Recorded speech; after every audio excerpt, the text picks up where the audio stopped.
नमस्कार, मैं जितेंद्र चतुर्वेदी। आज बात हम लोग दरअसल 2-3 विषयों पर करेंगे और उसके लिए आप देख रहे होंगे कि स्क्रीन के दूसरी तरफ उमेश सर बैठे हुए हैं। वरिष्ठ पत्रकार हैं, मुझे लगता है कि ज्यादा कुछ बताने की जरूरत नहीं है। आप लोग उमेश सर से परिचित होंगे। तो हम लोग ये समझेंगे कि जो ये दिल्ली में शुरू हुआ, खासतौर से जंतर मंतर से, वो क्या था और अभी जो एक बहस छिड़ी हुई है इस बात को लेकर कि कौन निष्पक्ष है और कौन सापेक्ष है, उसको जानेंगे और थोड़ा धर्मेंद्र प्रधान के इस्तीफे की जो कहानी है उसको भी समझेंगे।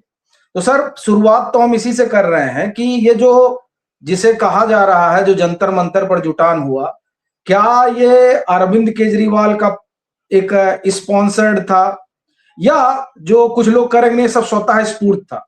तो आप इसे किस तरह से देख रहे हैं? दोनों था इसमें, निश्चित तौर पर। इसको आप क्या है कि पॉलिटिक्स में आज के दौर में आप देखेंगे तो जो सही सूचनाएं हैं और जहां से आती हैं वहां तक पत्रकारों की पहुंच कम हुई है। और पत्रकार जब मैं ये कह रहा हूं तो मतलब इसका मतलब ये है जो आपने अपनी भूमिका में कहा कि निष्पक्ष पत्रकार, तो जो अभी 2014 के पहले तक एक पत्रकारिता थी उसमें ये बार बार निष्पक्षता का सवाल नहीं उठता था। तो हर पत्रकार का ऐसा नहीं है कि उस दौर में पत्रकारों की अपनी विचारधारा नहीं होती थी, अपनी समझ नहीं होती थी, लेकिन लगभग हर विचारधारा के हर पत्रकार की हर जगह पहुंच होती थी। अगर वो जो खासतौर पर किसी खास बीट पर काम कर रहा है तो वहाँ तो ये एकदम असंभावी था। हाँ, कई बार होता है कि पत्रकार विचारधारा के हिसाब से थोड़ा सा ट्विस्ट कर लेता था। आज क्या है कि हमारा पत्रकार तुम्हारा पत्रकार हो गया है, तो इसलिए सूचनाओं तक वह पहुंच या वैसी पहुंच जो करीब एक दशक सवा दशक पहले तक थी वैसी नहीं रही। लेकिन पत्रकारिता आप जानते हैं कि ऑब्जर्वेशन का भी एक प्रोफेशन है।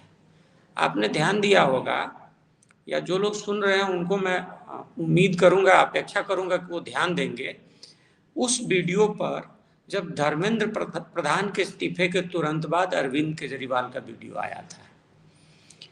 आप देखिएगा अरविंद केजरीवाल के चेहरे पर एक नूर झलकता है। और मैंने ट्विटर पर लिखा भी कि दिल्ली की जो हार है उसको उन्होंने पर्दे के पीछे रह करके एक तरह से बदला पूरा किया है, भारतीय जनता पार्टी को शिकस्त दी है। तो निश्चित तौर पर यह था कि कुछ चीज़ों को लेकर के युवाओं में तो गुस्सा था ही, और दूसरा ये है कि उस गुस्से को जो एक तरह से कहें कि चैनलाइज करने का काम 3 ताकतों ने किया जो मोटे तौर पर दिखी जंतर मंतर पर। अरविंद केजरीवाल की पार्टी, उनका पूरा इकोसिस्टम लगा हुआ था और भीम आर्मी के लोग भी लगे हुए थे। और आप देखेंगे कि इस्लामी चरमपंथी जो गुट हैं उनके भी नुमाइंदे वहां सॉफ्ट चेहरे के रूप में मौजूद थे। और उन्होंने क्या किया, बड़ी समझदारी दिखाई कि जो गुस्सा में है युवा उसको आगे कर दिया है। उस दिन जो लाठी चार्ज भी हुआ था संसद मार्च के दिन 20 जुलाई को, चूंकि मैं जहां बैठता हूं मेरा दफ्तर उसी पार्लियामेंट स्ट्रीट पर ही है, तो हमने देखा था कि एक तरह से प्रोवोकिंग था, खासतौर पर पीछे से। पीछे जो लोग थे, आगे वाले लोग प्रोवोकिंग नहीं थे, पीछे वाले लोग थे जो प्रोवोक कर रहे थे, प्रेशराइज कर रहे थे। तो जाहिर है कि उसमें इसी तरह के तत्व हैं और शायद इस बात को दिल्ली के और इस इलाके की जनता समझ रही है। इसीलिए जब हम लोग दफ्तर से लौटते थे जितेंद्र जी घर, पूरे 5 दिन तक तो में चढ़ने को नहीं मिला क्योंकि 16-18 स्टेशन लगातार बंद रहे।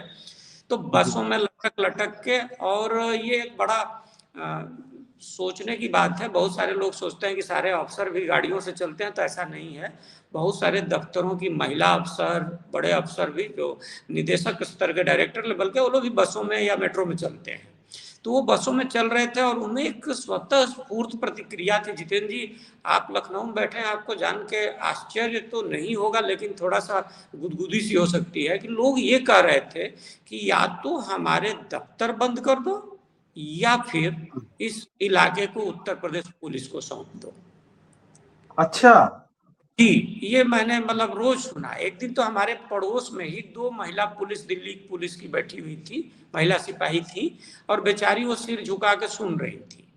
तो खैर, मेरा ये कहना है, जो आपका सवाल है, कि इसमें ये 3 मोटे तौर पर तत्व थे। आप देखेंगे कि जब लाठी चार्ज हुआ और वो एक मोमेंटम जिसको हम अंग्रेजी में कहते हैं, उससे बना, उसको लेकर के, तो कांग्रेस पहली बार मैदान में उतरती है और राहुल गांधी अचानक से खड़गे जी के साथ उनके घर में जन्मदिन मनाने पहुंचे थे। और राजाजी मार्ग में, जहां 10 राजाजी मार्ग खड़गे जी का घर है, उस घर से ठीक आप मतलब गिन के चलेंगे तो 100 कदम है जहां इन लोगों ने धरना दिया था, चौराहा है।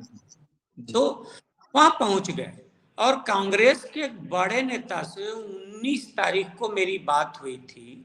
तो उन्होंने एक बात कही थी कि कौन सुझाव दे रहा है इनको कि सोनम वांगचुक को 18 तारीख को उठाया गया है। पहले उठा लेते, एक हफ्ता का ये कहना था कि एक आध हफ्ता पहले उठा लेना चाहिए था, इस आंदोलन से कुछ होने जाने वाला नहीं है।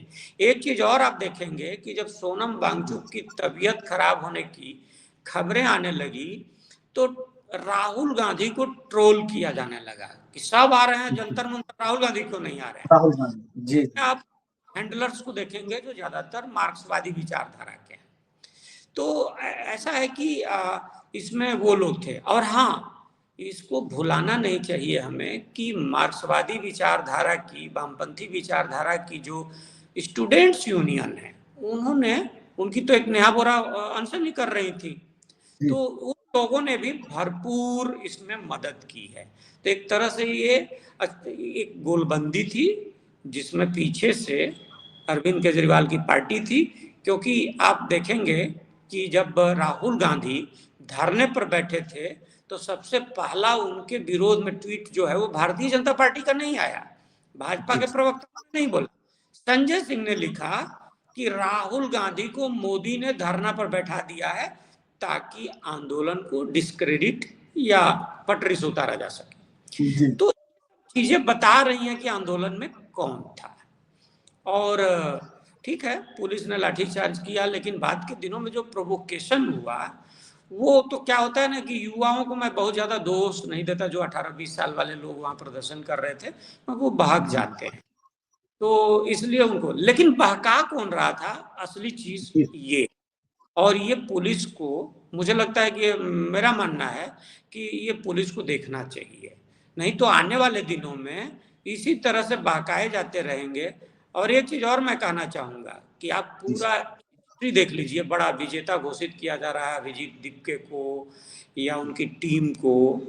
आप फ्रांस की छात्र क्रांति के अलावा एक भी क्रांति बता दीजिए जिन्होंने क्रांति की छात्रों ने, और उसके बाद वहां की चीजें बदल गई, ट्रैक पर आ गई। हमारे पास तो ये तो बहुत छोटा आंदोलन था, असम का छात्र आंदोलन है 1985 में, हॉस्टल से लोग पहुंचे थे सरकार बनाने, लेकिन आज उनकी बनाई हुई पार्टी कहाँ है, असम गण परिषद। आप देखिए वो भारतीय जनता पार्टी की पुछल्ला पार्टी बनी हुई है। तो मुझे लगता है कि इन सब चीजों को भी गौर से देखना समझना पड़ेगा। हम क्या है कि अभी हम, माहौल चूंकि गर्म है, और जैसा कि लेफ्टिस्टों की एक प्रक्रिया है, हालांकि वो आरोप राइटिस्टों को लगाते हैं, उन्होंने एक बाइफर्केशन कर रखा है, खासतौर पर सोशल मीडिया के थ्रू। हो सकता है कि हम लोगों का ये कार्यक्रम भी जब प्रसारित हो तो मुझे और आपको हजारों गालियां पड़े, और वो लोग भी गाली देंगे जो आपके और हमारे साथ रोज बैठते भी रहे। तो लेकिन इसका मतलब ये नहीं है कि आप सच्चाई से मुंह मोड़िए। और पत्रकारिता का मेरा ऑब्जर्वेशन है कि उसमें ये सब तत्व रहे। जी सर, मेरा दूसरा प्रश्न ये है कि जैसे ये आंदोलन हुआ, जिस भी तरीके से हुआ, और इसमें जो है शिक्षा मंत्री को इस्तीफा देना पड़ा। अब इसे 2 तरीके से देखा जा रहा है। एक वर्ग इस तरीके से देख रहा है कि ये लोग हार गए, दूसरा वर्ग इस तरीके से देख रहा है कि ये जीत गए। मैं ये जानना चाह रहा हूं, क्या इस तरह के राजनीतिक फैसलों को इस नजरिए से देखा जाना चाहिए? फिर मैं कहता हूं, पत्रकारिता एक चीज सिखाती है, अतीत के जरिए विश्लेषण करने की दृष्टि। आप जानते हैं लाल बहादुर शास्त्री की जो उच्च नैतिक आधार वाले इस्तीफे की बात की जाती है, तो आप याद कीजिए कि उन्होंने इस्तीफा तो दिया था तमिलनाडु के ट्रेन हादसे के बाद, लेकिन उसके कुछ ही दिनों बाद उनको पंडित नेहरू ने अपने मंत्रिमंडल में संचार मंत्री बनाया था, और वो भविष्य में और बड़े नेता बन के उभरे और देश के, मुझे लगता है कि सर्वाधिक समादृत प्रधानमंत्रियों में से एक हैं वो। तो एक और उदाहरण देता हूं आपको कि जॉर्ज फर्नांडिस का तहलका मामले में इस्तीफा हुआ था रक्षा मंत्रालय से, और उनको एक तरह से इसी तरह से हुआ था, तब सोशल मीडिया इस तरह से नहीं था, लेकिन वो और बड़े और ताकतवर नेता बन के उभरे और फिर से रक्षा मंत्री। आप याद कीजिए कि रेल दुर्घटना जो गाइसल की हुई थी, नीतीश कुमार ने इस्तीफा दिया था, और फिर उसके बाद वो इतने बड़े नेता बने कि बिहार के, मुझे लगता है कि सबसे लंबे मुख्यमंत्री तो अभी तक देश के वही रह चुके हैं ज्योति बसु के बाद, इतने बड़े नेता बने। तो मुझे लगता है कि ये सब टोकनिज्म है, एक प्रतीकात्मक है, और इस्तीफे जो है ना वो बदलाव के लिए नहीं, राजनीतिक संदेशों के लिए दिए जाते हैं। अब मुझे ऐसा लगता है कि जो आने वाले दिनों में नितिन नवीन की टीम बनेगी, जो भारतीय जनता पार्टी के अध्यक्ष हैं, और धर्मेंद्र प्रधान ने मंत्री रहते हुए और मंत्री न रहते हुए जिस तरह से अपनी सांगठनिक क्षमता का परिचय खासतौर पर भारतीय जनता पार्टी के लिए दिया है, खासतौर पर क्या भारतीय जनता पार्टी के लिए देंगे, उनके नेता हैं, मुझे नहीं लगता कि वो किनारे रखे जाएंगे। ये आप देख लीजिए कि बिहार की जो जीत होती है उसकी भी भूमिका वही लिखते हैं, झारखंड में बेशक हार गए लेकिन उसके पहले झारखंड की जीत की भूमिका उन्होंने लिखी, पश्चिम बंगाल की जीत की भूमिका आप देखे होंगे, याद कीजिए, हम सब भूल जाते हैं ना, आजकल कोलाहल का दौर है, तो उनको आखिरी मौके से कुछ ही दिन पहले भूमिका दी गई और बंगाल में उन्होंने दिखा दिया। एक चीज और है कि एक चीज की बड़ी कम चर्चा हो रही है, प्रधानमंत्री नरेंद्र मोदी की सफलताओं में एक बड़ी योजना का नाम लिया जाता है उज्ज्वला योजना। जी, उज्ज्वला योजना ऐसी योजना है कि 10 लाख से ज्यादा 10 करोड़ से ज्यादा कनेक्शन दिए जा चुके हैं, एक में भी 1 रुपये रिश्वत नहीं ली गई है। ये शुरुआत किसने की थी? धर्मेंद्र प्रधान ने की थी, और मंत्री रहते हुए 5-6 लाख या 7 करोड़ तक पहुंच गया था। तो मुझे लगता है, और फिर राष्ट्रीय स्वयंसेवक संघ के एजेंडे से वामपंथियों को दिक्कत हो सकती है, कांग्रेस को हो सकती है, लेकिन जो संघ का शिक्षा बदलने का एजेंडा है, मतलब शिक्षा में जो चीजें बदलाव लाने का, नई शिक्षा नीति, वो कौन ले आया? वो धर्मेंद्र प्रधान। तो मुझे लगता है कि ये संदेश तो दे दिया गया कि उन्होंने इस्तीफा दे दिया और इसको जीत बता रहे हैं लोग, कि मुझे लगता है कि ये फौरी तौर पर होता है ना, जब दूध में उफान आता है तो कुछ बूंदे पानी डाल दी जाती हैं पानी की, और फिर उसके बाद वो उफान थम जाता है। मुझे लगता है कि इस्तीफा जो धर्मेंद्र प्रधान का है वो उस दूध के उफान में पानी के कुछ छींटे की तरह है। मुझे नहीं लगता कि वो किनारे होने जा रहे हैं, मुझे ऐसा नहीं लगता, जैसा कि उनका ट्रैक रिकॉर्ड रहा है, जैसा उन्होंने साबित करके दिया है। देखिए, राजनीति हर जगह होती है, उनके कुछ लोग पार्टी में भी विरोधी होंगे, लेकिन करता है, और आप पूरे 12 साल के राजकाज में देखेंगे कि जिसने भी परफॉर्म किया, अंग्रेजी में जिसको कहते हैं, तो उसको इनाम मिलता है। तो मुझे लगता है कि ये सिर्फ प्रतीकात्मक संदेश है इस्तीफा। ठीक है, बच्चे हैं, उनको लगता होगा कि नहीं जी हमने बड़ी जीत हासिल कर ली, और वो जीत का दावा करने वाले भी राजनीति अपने जो जॉनर है जिसको बोलते हैं, जो अपने समर्थक, उनको एक तरह से संदेश दे रहे हैं, अरे भाई हमने बड़ी जीत कर ली। क्योंकि आप देखेंगे कि आम आदमी पार्टी के लिए भी अगले कुछ महीनों बाद पंजाब में चुनाव लड़ना है, तो उसको भी अपने कार्यकर्ताओं को पेनिट्रेट करना है। ऐसा न लगे कि भारतीय जनता पार्टी जिस तरह से सफाया करती जा रही है कहीं उनके यहाँ भी आ जाए। तो कार्यकर्ता, अगर देखिए लड़ाई तो कार्यकर्ता ही लड़ता है, कोई भी पार्टी हो, तो कार्यकर्ता के मनोबल को बढ़ा कर रखना है, मुझे ऐसा लगता है। तो वो भी संदेश दे रहे हैं कि हमने इस दुनिया की। अच्छा, एक चीज जो पूरी बातचीत में आपका पहले सवाल का जवाब में मैं देख रहा हूँ कि किस तरह से वामपंथी पार्टियां भी जो मतलब अभी तक जो सबसे बड़ा जो आप देखेंगे बड़ी राजनीति कह सकते हैं पार्टी के मतलब टॉप लीडरशिप से, तो अरविंद केजरीवाल के बाद छात्रों को सबसे बड़ा समर्थन या कांग्रेचुलेशन जो दिया वो मार्क्सवादी कम्युनिस्ट पार्टी के महासचिव, जानते हैं आपके वहाँ महासचिव सबसे बड़ा पद होता है, M.A. बेबी राजा, और भारतीय कम्युनिस्ट पार्टी के महासचिव D राजा ने दिया। तो भाई ये दो राजा ने जिस तरह से अपनी उत्फुल्लता जाहिर की और इतिहास रचने की बात की, उससे स्पष्ट संदेश है कि वो लोग भी इस आंदोलन में सक्रिय रूप से भागीदार थे, और वो लोग भी अपने अपने, अब जैसे केरल में भी हाल ही में जो आखिरी गढ़ था CPM का वो भी ढह चुका है, तो आप जानते हैं कि वहाँ के कार्यकर्ताओं को भी पेंट्रेट करना है, उनको थोड़ा सा उत्साह में बनाए रखना है। हालांकि आप देखेंगे कि उनके कार्यकर्ता वहाँ उतरे मैदान में, उन पर भी लाठीचार्ज हुआ, लेकिन कहीं इसकी राष्ट्रीय स्तर पर चर्चा नहीं हो रही है। तो जो आपने वो पहली बार बोला ना, बात से बात निकलती है, निष्पक्ष पत्रकारिता की बात, तो यही पर आकर के निष्पक्ष पत्रकारिता चूक जाती है। उसको दिल्ली का लाठीचार्ज तो लाठीचार्ज नजर आता है, दिल्ली के पुलिस वालों को प्रोवोक करना नजर नहीं आता है, केरल में हुआ लाठीचार्ज नजर नहीं आता है, पंजाब में जो अभी हाल ही में आया है कि मतलब किस तरह से पेपर लीक हुआ वो नजर नहीं आता है, और अशोक गहलोत की सरकार के दौरान राजस्थान में 19 पेपर लीक हुए थे, वो नजर नहीं आता है। मुझे लगता है ये हमारे समय की एक चुनौती है, मैं इसको संकट नहीं मानता।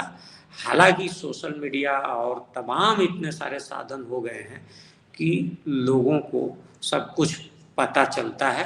हाँ, इसमें जो हर प्लेटफॉर्म का अपने अपने एल्गोरिदम है, उस हिसाब से कुछ सूचनाएं वंचित हो जाती हैं, कुछ सूचनाएं सेंसर हो जाती हैं, लेकिन आफ्टर ऑल ये सूचनाएं मार्केट में आती हैं, और चूंकि ये उबाल खत्म होगा तो आप देखेंगे कि फिर इसकी एनालिसिस जैसे आपने शुरू की है बाकी जगह भी हो रही है।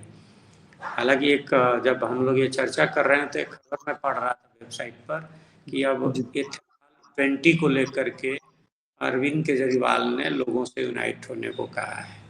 तो केजरीवाल जी को 2011 तक के आंदोलन का अनुभव है, एक आंदोलन में तो सफलता थोड़ी मिल ही गई है, तो मुझे लगता है कि फिर आने वाले दिनों में दिल्ली की फिजा पेट्रोल और इथेनॉल के नाम पर गर्म होगी। फिर से नई दिल्ली के जो कर्मचारी हैं जो यहाँ आते हैं विभिन्न इलाकों से, वो परेशान होंगे, और पुलिस वालों के साथ तो जो होता है वो होता ही है, जो होगा होगा, आंदोलन होगा। जी सर, एक ये बड़ी चीज देखी गई कि आखिर में ये सारी चीजें पक रही थी, हो रही थी, सरकार कैसे चूक गई, एक, और दूसरा संगठन कैसे ये समझने में चूक गया कि जो छात्र हैं वो नाराज है, इनका अपना, इन लोगों का अपना छात्रों का भी संगठन है। तो क्या ये लोग ये समझ ही नहीं पाए कि इस तरह की नाराजगी जो है वो चल रही है, ये जो पेपर लीक वगैरह हो रहा है उसको लेकर? और देखिए, मुझे लगता है कि ये समझ तो रहे थे, हालांकि लेकिन हल्के में ले रहे थे। उनको लगा कि ये बच्चे हैं, और जैसे आपको याद होगा 6 जून को शायद अभिजीत दीपके पहली बार जंतर मंतर पहुंचे थे प्रदर्शन करने, और उस दिन कुछ 100 लोग थे, और उसके बाद वो मामला फेल हो गया था। तो इनको लगा कि ये आएंगे ऐसे ही खत्म हो जाएगा, लेकिन वो गड़बड़ हुआ। इन्होंने उसको लाइटली ले लिया, हल्के में ले लिया। इनको गंभीरता से देखना चाहिए था, नहीं देखे। ये तो चूक हुई है इनसे, मतलब भारतीय जनता पार्टी और संगठन से। दूसरी चीज ये हुई कि जो यूजीसी का, मैं इसको लोग बहुत कम ध्यान दे रहे हैं, यूजीसी की जो नई गाइडलाइन आई उससे जो भारतीय जनता पार्टी का या इवन राष्ट्रीय स्वयंसेवक संघ का कोर वोटर बड़ा निराश है, कोर कार्यकर्ता बहुत निराश है। तो उसको लगा कि भाई हम क्यों इस मैदान में उतरे। वो एक तरह से प्रेक्षक भाव में रहा, ऑब्जर्वर की तरह रहा। आप याद कीजिए किसान आंदोलन में भी मोदी जी ने झुक करके ठीक गुरु नानक जयंती के पहले तीनों कानून वापस ले लिए थे, लेकिन वो लंबा आंदोलन चला तो पैरेलल जो इकोसिस्टम था राष्ट्रवादियों का, वो किसान आंदोलन के खिलाफ खड़ा रहा। तार्किक ढंग से खड़ा, जमीन पर रहा, मीडिया में रहा, सोशल मीडिया पर रहा। 26 जनवरी का जो कांड हुआ था, अगर आपको याद है, लाल किले पर जो चढ़ाई हुई थी, उसको लेकर के भी ये पहला मौका है कि जो संगठन के लोग थे, सरकार ने तो जो ढिलाई की उनको हल्के में ले लिया, बच्चा मान लिया, तो वो लगता है कि कुछ सूचनाओं की चूक है या क्या पता है, क्योंकि जब लोग फंडिंग कर रहे थे, लाखों रुपए का खाना वहां आने लगा, इससे तो मतलब ये ऐसा नहीं है कि ये जानकारी बाहर से नहीं आ रही होगी, इंटेलिजेंस ब्यूरो को नहीं हो रही होगी, तो ये रही। अब पता नहीं वो कहाँ चूक हुआ है, इसको भी देखने की जरूरत है। लेकिन सबसे बड़ी ये रही कि जो अखिल भारतीय विद्यार्थी परिषद है वो कहीं पैरेलल इसकी काट में खड़ा नजर नहीं आया। तो मुझे ऐसा लगता है कि वही जो एक भाव है ना कि भाई अब क्या करें, हम लड़ना तो हम क्या देखते हैं कैसे होता है, तो ये ठंडापन रहा। और एक चीज मुझे क्या, किसी को भी आश्चर्य लगेगा कि भारतीय जनता पार्टी दुनिया की सबसे बड़ी पार्टी है, 10 करोड़ सदस्य का दावा करती है, उसके 2 करोड़ सदस्य भी मतलब पैरेलल नहीं खड़े हुए, जी जी, कहीं नहीं खड़े दिखे। हाँ, तो मुझे लगता है कि ये चीजें भी देखने की बात है। वहां तो सरकार की ओर से ढिलाई हुई, और मैंने तो अपने वक्तव्य के शुरू में ही बताया कि कांग्रेसी नेता बोलता है कि भैया ये इतना देर क्यों किए इनको हटाने में, इसका मतलब वो भी चाहता था कि आंदोलन जल्दी खत्म हो जाए, उस आंदोलन में उसकी दिलचस्पी नहीं थी और उसको पता था कि इसका कौन है। तो मुझे लगता है कि ये चूक हुई है, और और ये जी सर, शायद यही वजह है कि मुझे ऐसा लगता है कि आत्ममंथन का दौर वहां भी चल रहा है। ये जो पेपर लीक मसला है ना, वो कानूनी मसला मेरा मानना, भले ये आंदोलनकारी साबित करने में सफल रहे हों, पेपर लीक का मसला जो है ना वो सामाजिक है। पता नहीं, मुझे नहीं लगता कि हमारे बच्चे की नकल कर लें तो मैं उनको पसंद करूं कि जी ये नकल करके इतना बढ़िया नंबर पा लिया, मैं नहीं करता पसंद। मुझे लगता है ऐसी जनसंख्या बड़ी जनसंख्या है। तो लेकिन जो लोग हैं, कुछ लोग जिनके बच्चे कमजोर हैं, वो चाहते हैं कि उनका बेटा या बेटी डॉक्टर बन जाए किसी तरह से, मुझे लगता है ऐसे ये सामाजिक समस्या है, इसको भी आपको एड्रेस करना होगा, उसको भी आपको संबोधित करना होगा, उससे बात करनी होगी। लेकिन इस पर किसी का ध्यान नहीं है। एक बार बार कहा जा रहा है, एक बात कही जा रही है कि किस लोगों ने आत्महत्या की। आपको उस आत्महत्या करने वालों के सामाजिक पृष्ठभूमि देखिए, उसका भी एक एनालिसिस होना चाहिए। और इसके पहले 28 लोगों ने, पेपर तो लीक नहीं हुआ था, 28 लोगों ने आत्महत्या की थी इसके पिछले साल। तो ये कहीं पूरे विमर्श में नहीं दिख रहा है कि भैया तो पेपर लीक नहीं हुआ था 28 क्यों हो गए, और अगर हुए भी 21, एक भी आत्महत्या नहीं होनी चाहिए, वो पेपर लीक हो ना हो, एक भी नहीं होनी चाहिए, हर जान कीमती है। लेकिन उनकी सामाजिक पृष्ठभूमि तो देखी जाए कि आखिर क्या वजह है, ये सिर्फ लीक होने की वजह से तो आत्महत्या नहीं कर ली। तो मुझे लगता है कि इसकी ओर भी एड्रेस करने की जरूरत है, इसकी ओर भी ध्यान देने की जरूरत है। जी सर, ये अगर हम देखें, ये जो पूरा आंदोलन चला उसमें अचानक 22 तारीख से जो हमको समझ में आया कि 22 तारीख से एक अलग तरीके से अगर देखा जाए तो बीजेपी और सरकार उससे निपटना शुरू की, यानी वो जो संवाद वाला मसला है उसमें पीएम का जो इंस्टा पे पोस्ट आया उस हर जगह गया, लेकिन जो खबर है उसमें कहा गया कि पीएम ने भी कहा कि आप लोग इंस्टा और फेसबुक पर अपने मंत्रियों से कि आप ज्यादा ध्यान दीजिए। हम ये जानना चाह रहे हैं कि क्या इस बात को पहले सरकार और संगठन नहीं समझ पाया कि जो युवा है, खासतौर से अगर हम छात्र की बात करें तो वो एक्स के बजाय ज्यादातर इंस्टा और फेसबुक पे रहता है। इस सवाल पूछने का सर कारण ये भी है जो कि बीजेपी को माना ये जाता है, और अगर हम पीएम की भी बात करें कि ये टेक्नोलॉजी फ्रेंडली है और जल्दी समझते हैं कि क्या यहां पर चल रहा है। तो ये जो चूक है उसको आप किस तरह से देखते हैं? ये तो मुझे लगता है कि मतलब मैं चूक मानता भी हूँ, नहीं भी मानता हूँ, क्योंकि ये मान लेना कि पूरे देश के जेन जी इंस्टा पर ही हैं, अब पूरे देश का जेन जी एक ही तरह सोचता है, तो ये भी थोड़ा मतलब ये साधारणीकरण है, जनरलाइजेशन है। ऐसा है कि मेरा जितना अनुभव है, मैं मेरा गांव जो है ना पूर्वी उत्तर प्रदेश में है, वहां का जैन जी यहाँ के जैन जी की तरह नहीं सोचता। वहां का जैन जी अपने माँ बाप के सामने गालियां नहीं देता है। वो एकाध जो देता है उसको सामाजिक तौर पर आप समझते हैं कि उसको मुख्यधारा का, उसको बदमाश माना जाता है। यहाँ का जैन जी सार्वजनिक गालियां देता है। हाँ, वो अपनी एक लोकल जो अपनी जो भाषा है उसमें विकसित करके करता है। और मैं देखिए, मैं पढ़ाने जाता हूँ बहुत सारे इंस्टीट्यूशन में, और खासतौर पर पत्रकारिता के विद्यार्थियों को, तो वो सब अब जैन जी ही है। पिछले 4-5 साल में जो आए हैं सब जैन जी है। मैं तो डील कर लेता हूँ, ठीक है। मैं एक अंतर देखता हूँ कि जो 5 साल पहले वाला विद्यार्थी है वो हमसे जो मिलता है उसका भाव अलग होता है, उसकी भंगिमा अलग होती है। आज वाला विद्यार्थी का भाव और उसकी भंगिमा अलग है, फिर भी हम तो कंट्रोल कर लेते हैं। और वो इसलिए नहीं क्या है, फिर मैं इंस्टा पर इतना सक्रिय भी नहीं। क्या है कि मुझे लगता है कि सिर्फ ये मान लेना कि सिर्फ इंस्टा के जरिए वो एक टूल हो सकता है, जी सिर्फ एक, लेकिन सिर्फ इंस्टा पर ही जाकर के आप जैन जी को समझ जाएंगे तो ये भी थोड़ा सा जनरलाइजेशन होगा। इंस्टा को भी इस्तेमाल कीजिए। मुझे लगता है कि जो ठीक है कि जैन जी को आगे किया गया, लेकिन ये चूक मानी जा सकती है, लेकिन आप बैकग्राउंड में जो ताकतें हैं उनको भी तो देखिए। उन ताकतों को अभी भी विमर्श से दूर रखा जाता है। और वैसे भी जो उनका इकोसिस्टम है, जो सपोर्टिव सिस्टम है, वो तो चाहेगा कि वो दूर रहे, तो अभी भी सफल रहे।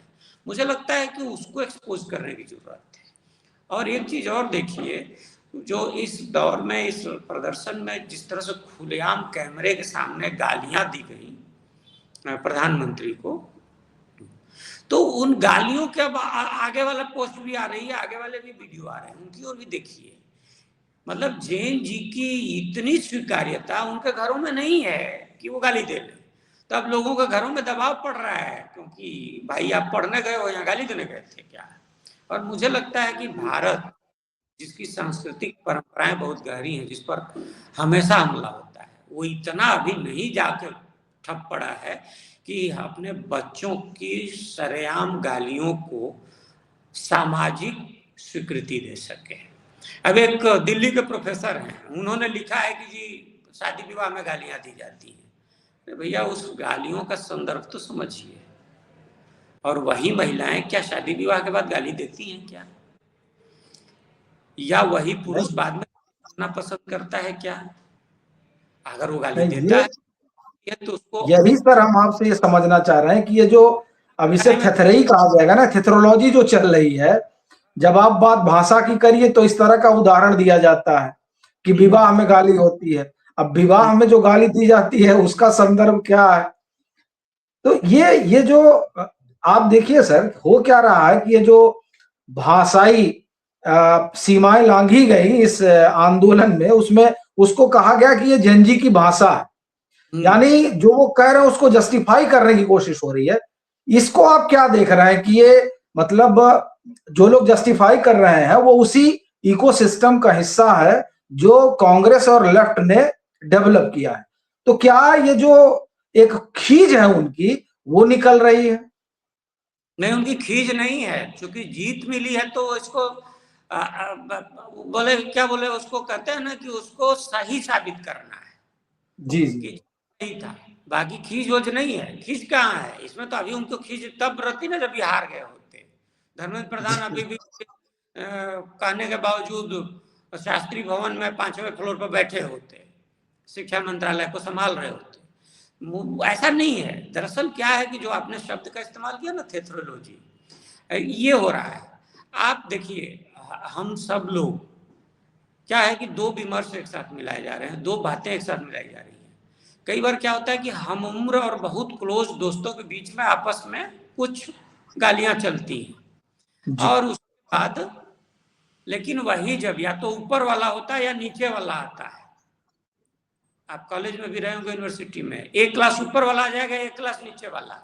आप तुरंत आपकी भाषा का जो लेयर है वो बदल जाता है। आप नीचे वाले से भी नहीं बोलते, ऊपर वाले से भी नहीं बोलते। घर में भी होता है कि आप अपनी माँ से कुछ बारे में बात करते हैं, पिता से और बात करते हैं, और अपने दोस्तों से कुछ और बात करते हैं। तो मैं ये नहीं कहता कि समाज में गालियां नहीं है, सामाजिक स्वीकृति उनकी नहीं है, उनके प्लेटफॉर्म बने हुए हैं, किस प्लेटफॉर्म कहाँ इस्तेमाल। हालांकि आपको ताज्जुब होगा जान के, और आपके जो दर्शक हैं, कि हम लोग बीए में पढ़े थे, तो बीए में तो थोड़ा फिर भी, पूर्वी उत्तर प्रदेश में मैं पढ़ा हूँ, बीए में तो फिर भी थोड़ा बड़ा ग्रुप था, एमए में आए तो बहुत छोटा ग्रुप हो गया था। उस जमाने में एडमिशन मिलना ही बड़ी बात होती थी, आजकल तो सबको एडमिशन मिल जाता है। तो हम 26 लोग थे, हम 26 लोगों में से किसी ने कभी गाली नहीं दी, आज भी नहीं देते हैं, बल्कि कभी गुस्सा में एक आध निकल गया तो निकल गया, नहीं तो गाली नहीं देते। आपस में तुम की भाषा भी इस्तेमाल नहीं करते हैं। वो पूरा हमारा जो एमए का बैच है, आपस में आज भी, पहले भी नहीं, आज भी नहीं। आप भोजपुरी का जो जानते हैं कि स्टाइल जो है कि आपकी जगह रोमा तो रोमा बोलते हैं हमारे सारे साथी, हम भी अपने साथियों, और जबकि उसमें हर जाति वर्ग के लोग थे। हमारे घर आते थे छोटे जो बिरादरी के लोग थे, जिनको हमारी माँ, मतलब मैं अभी भी मानता हूँ कि वो नहीं पानी पीने देगी, हमने कभी नहीं बताया कि वो उसका पानी पीने के लिए कोई पानी, मतलब अपने बर्तन में। तो मुझे लगता है कि ये सामाजिक स्वीकृति जो है, इसको निर्लजता की हद तक दी जा रही है, मुझे लगता है ये, और इस पर कंट्रोल करना होगा भाई। हर चीज को आप धारा में नहीं छोड़ सकते। कहते हैं ना कि धारा है, वो धारा बहती है, ये धारा में भी तो गंगा जी में बहुत गंदगी आ रही है, कहाँ गंदगी जा रही है, रोकने की बात हो रही है ना। तो मुझे लगता है कि साफ करने के लिए कहीं ना कहीं तो आपको स्ट्रिक्ट एक्शन लेना ही पड़ेगा। तो ये एक बड़ी समस्या है, और ये एक मैं इस अर्थ में अच्छा मानता हूं कि ये जो लोग इकोसिस्टम के लोग हैं, चाहे लेफ्टिस्ट हो चाहे कोई भी हो, वो जो इसको सपोर्ट कर रहे हैं, दिल्ली यूनिवर्सिटी के प्रोफेसर तक कर रहे हैं, एक बड़े चैनल के पत्रकार तक कर रहे हैं। तो मुझे लग रहा है कि फिर कहीं ना कहीं समाज को आगे आना होगा, और बहुत सारे परिवारों में मुझे लगता है कि एक आध परिवार ही अपवाद होगा, हर चीज का अपवाद होगा। कोई परिवार नहीं चाहेगा कि उसकी बच्ची या बच्चा इस तरह से सार्वजनिक रूप से गाली दे। जैसे एक लड़की जो थी खुलेआम जो गाली दे रही थी, वो उसका वीडियो वायरल हो गया है, किसी से बोल रही है कि वीडियो डिलीट कर दो, मेरे पापा बोल रहे हैं घर आओ, क्या कर रहे हो। मैं जब जा रहा था शनिवार के दिन, कहीं जाना था मुझे नई दिल्ली इलाके में, मेट्रो बंद था, स्टेशन बंद थे, तो जिस स्टेशन पर जाना था उससे एक स्टेशन आगे जाकर के मेट्रो खुली, तो हम पैदल आ रहे थे, और उस पर युवाओं का हुजूम था, वो जाना चाहते थे जंतर मंतर, लेकिन सबका जानते हैं क्या है, मैं बातचीत में देखता हूँ, मैं बड़ा ऑब्जर्व कर रहा था, उनके आपसी बातचीत में पापा न जान पाए, साला बड़ी दिक्कत हो जाएगी।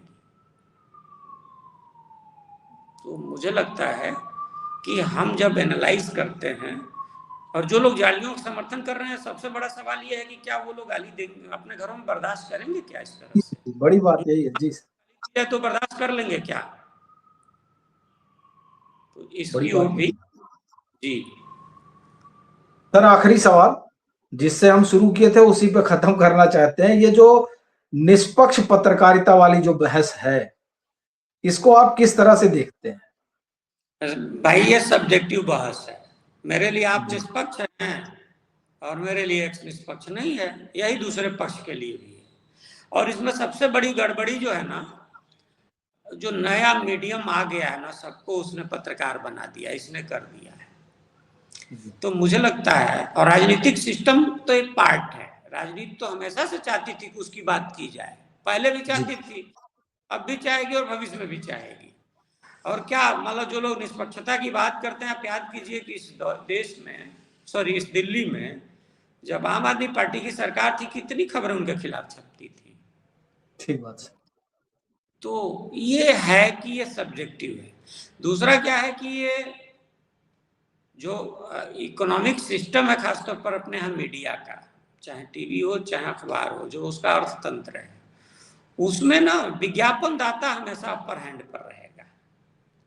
ब्रिटेन में या पश्चिम यूरोप इतने चैनल नहीं है, तो वहाँ क्या होता है कि चैनल को आपको सब्सक्राइब करना पड़ता है पैसे दे करके, इसलिए वहाँ का जो दर्शक है वो अपने मीडियम पर दबाव बना सकता है। आप गाली देते हैं कि फला अखबार फलाने का हाथ में बिक गया। सवाल ये है कि इतनी बड़ी पूंजी लगी है, वो कहाँ से विज्ञापन लाएगा?